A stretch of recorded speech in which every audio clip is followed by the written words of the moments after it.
चाणक्य के अनुसार अपने दुश्मन की हर चाल पर बारीकी से नजर रखना बेहद जरूरी होता है। हर समय अपने लक्ष्य पर ध्यान केंद्रित रखें और धैर्यपूर्वक अपनी रणनीति पर काम करें। शत्रु की चालों को समझने और उन्हें विफल करने के लिए आपके पास अच्छी समझ और बुद्धि होनी चाहिए। आपके दुश्मन की हर हरकत का आपको पूर्वानुमान लगाना चाहिए ताकि आप समय रहते उसे मात दे सकें। दुश्मनों के खिलाफ बिना लड़े जीतने की कला में माहिर होने के लिए आपको अपनी मानसिकता को मजबूत करना होगा। आचार्य चाणक्य की ये नीतियां न सिर्फ दुश्मनों को हराने में मदद करती हैं, बल्कि जीवन में सफल होने की भी कुंजी है। दोस्तों, आचार्य चाणक्य ने अपनी नीतियों के बल पर नंद वंश का अंत करके मौर्य वंश की स्थापना की थी। नंद वंश के राजा ने आचार्य चाणक्य का अपमान किया था, लेकिन उन्होंने अपने क्रोध को कभी जाहिर होने नहीं दिया। बाद में उन्होंने अपने उसी गुस्से को अपने हथियार बनाकर अपने शत्रुओं का नाश कर दिया था। तो दोस्तों, कौन सी ऐसी नीतियां थीं जिनके बल पर आचार्य चाणक्य ने अपने दुश्मनों पर विजय प्राप्त की थी? दोस्तों, शत्रुओं के साथ जंग किए बिना ही उन्हें बर्बाद करना एक चुनौतीपूर्ण काम हो सकता है, लेकिन यह संभव है। इसके लिए कुछ रणनीतियां हैं जो आप अपना सकते हैं। यहाँ हम चाणक्य नीति से जुड़ी कुछ ऐसे तरीके के बारे में बता रहे हैं जिनसे आप शत्रुओं को बिना लड़े ही हरा सकते हैं। 1. दोस्तों, आचार्य चाणक्य जी के अनुसार बुरे इंसान के साथ आप कितना भी अच्छा आचरण क्यों न कर लें, लेकिन फिर भी वह अपना स्वभाव नहीं बदलेगा। जैसे कि सांप का जहर तो उनके दांतों में होता है, बिच्छू का विष उनके पूंछ में होता है, लेकिन एक बुरे चरित्र वाले दुष्ट व्यक्ति के शरीर के हर हिस्से में जहर भरे होते हैं। इसलिए इस पर भरोसा कभी न करें, क्योंकि बुरे लोग कभी भी आपका दोस्त नहीं बन सकते। इन दुष्ट लोगों के साथ वैसा ही व्यवहार करना चाहिए जैसे एक जहरीले सांप के साथ किया जाता है, यानी कि उनके फन को कुचल देना चाहिए। 2. दोस्तों, आचार्य चाणक्य के अनुसार शत्रु का सबसे बड़ा हथियार होता है आपको उकसाना। इसलिए शत्रु आपको हमेशा उकसाने की कोशिश करता है, जिससे कि आपको क्रोध आ जाए, क्योंकि क्रोध में शक्ति और विवेक दोनों ही आधी हो जाती है और ऐसा होने पर शत्रु आपका फायदा उठा सकता है।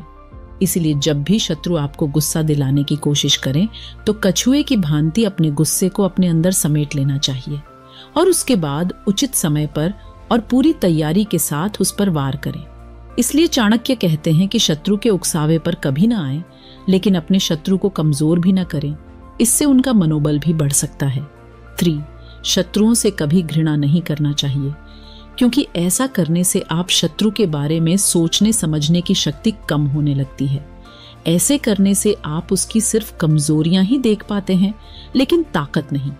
इसलिए शत्रु को एक दोस्त की तरह ही देखना चाहिए, जिससे कि उसके हर बात की जानकारी आप ले सको और उसे आसानी से परास्त कर सको। 4. शांति से काम लें। चाणक्य कहते हैं कि बदले की भावना में व्यक्ति इतना डूब जाता है कि वह अपने क्रोध पर काबू नहीं कर पाता और ऐसे में खुद का ही नुकसान कर बैठता है। लेकिन आपकी इसी कमजोरी का शत्रु फायदा उठाते हैं।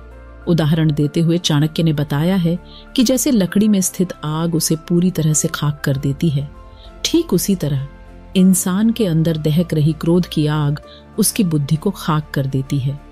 गुस्से में एक व्यक्ति की सोचने समझने की शक्ति 0 हो जाती है और उसका दुश्मन उसी का लाभ उठाता है।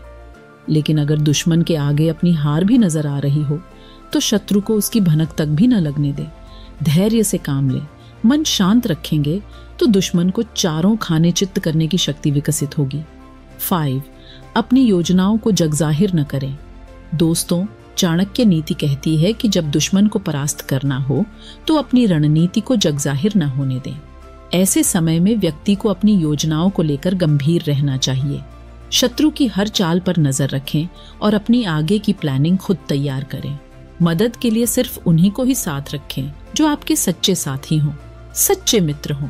लेकिन अगर आप हर किसी को अपनी योजनाओं के बारे में बता देंगे तो शत्रु तक यह बात पहुंचने में देरी नहीं लगेगी। 6. शत्रुओं को परास्त करने के लिए अपने कूटनीतियों में उन्हें फंसाएं, यानी कि उनकी शक्तियों और सहयोगियों से उन्हें दूर कर दें।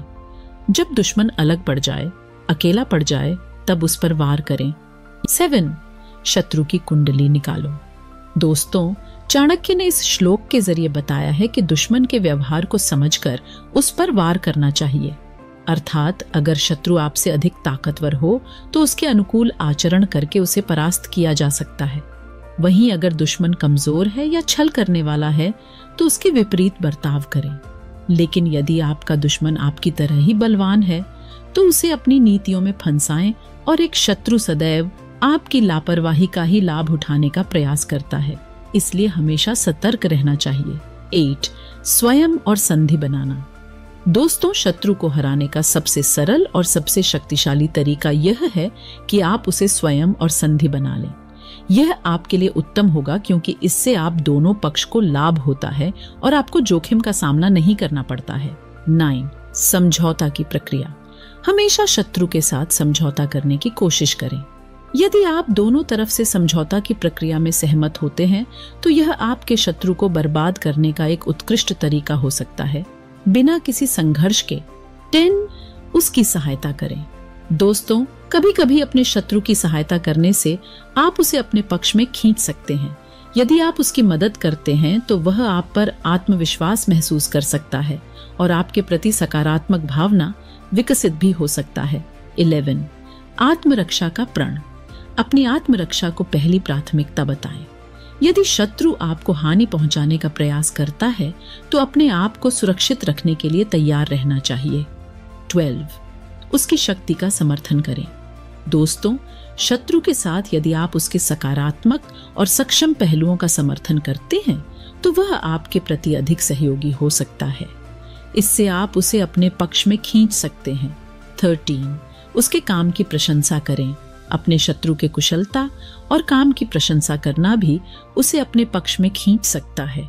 यह उसके सामर्थ्य को मान्यता देने का एक तरीका होता है और उसे आपके साथ सहयोग करने के लिए प्रेरित भी कर सकता है। 14. अपनी कमाई कभी भी अपने दुश्मन को न बताएं।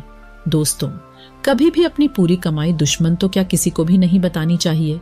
इसके अलावा भी भविष्य में यदि आपसे लेन देन को लेकर कोई नुकसान हुआ तो वह भी किसी को न बताएं। इस बात को हमेशा गुप्त रखें, फिर चाहे कोई आपका कितना भी करीबी क्यों न हो। इस बातों को साझा करने से न तो सिर्फ आर्थिक नुकसान होता है बल्कि मान प्रतिष्ठा को भी ठेस पहुंचती है और आपके शत्रु को एक अवसर मिल जाता है आपको हानि पहुंचाने का। 15. उसकी गलतियों का पता लगाएं।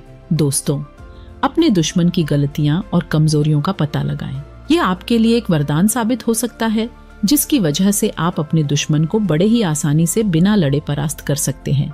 16. धैर्य और समझदारी। दोस्तों, यह एक अनंत और महत्वपूर्ण गुण है जो किसी भी समस्या का समाधान करने में सहायक होता है। इसलिए हमेशा धैर्य रखें और स्थिर रहें ताकि आप ठीक से सोच सकें कि कैसे किसी दुश्मन से बचा जा सकता है बिना लड़े। दोस्तों, आज के लिए इतना ही। वीडियो अच्छा लगा हो तो शेयर, सब्सक्राइब और लाइक जरूर करें। फिर मिलेंगे अगले वीडियो में।